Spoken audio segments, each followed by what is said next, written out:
Bharat Earth Movers Limited has received a $6.65 million order from Mauritius to supply BE 220G hydraulic excavators for deployment across key African markets. The order will be executed in phases, beginning with pilot deployment in Sierra Leone. BEML will also provide training, spare parts and maintenance support. With this order, BEML's international order book has reached around $119 million.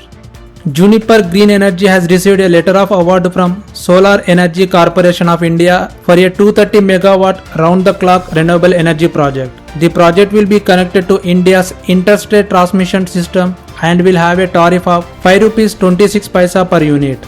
The project is targeted for completion within 24 months, while the power purchase agreement will run for 25 years.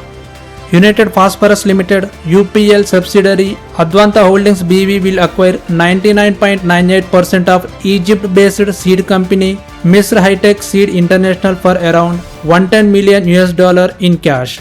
The acquisition will strengthen Advanta's position in the Middle East and Africa's corn seed markets. The deal is expected to close by 31st January 2027.